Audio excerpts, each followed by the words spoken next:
Well, now we got the switches configured, or the one switch configured. So this is coming from the ISP. This is going out to the switch. This is the uplink to the switch. Got a whole bunch of stuff going out to all my servers. This switch is an alarm because the management port on the back is not connected, but everything else is fine. So we got a nice little pre-made cable. It's 78 degrees in the rack. We got this guy running. We got the hypervisor running, and we don't have these two super micros running because I don't have them configured yet. I just don't know what I'm gonna do with them. And then of course we got the big UPS at the bottom. I got a video I'm making about getting that one back up and running too. So let's see, we're doing 350 watts for the whole shooting match. Yeah, so that's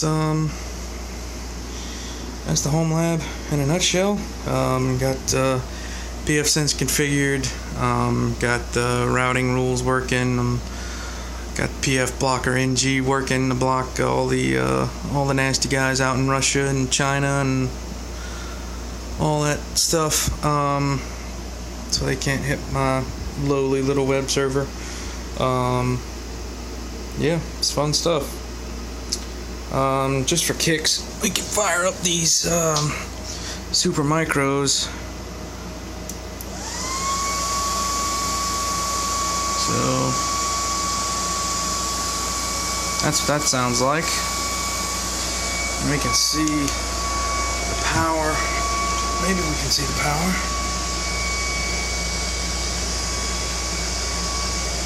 400 and... So we added about another 50 to 70 watts, and then we'll turn that guy on. He's really not happy. He starts beeping after a while. And then that's gonna add another, yep.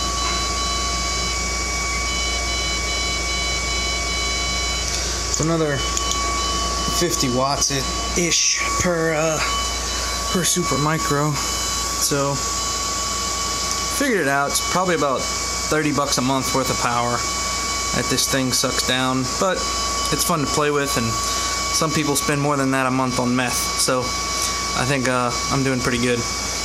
I'm gonna shut him off. Go to sleep. Go to sleep. There you go. And this is gonna just do instant off. Oh boy, that's a lot quieter. Yep, so that's the lab as it stands now. I'll probably do some more cable management at some point. And then I gotta do some other stuff with that, but it's alright.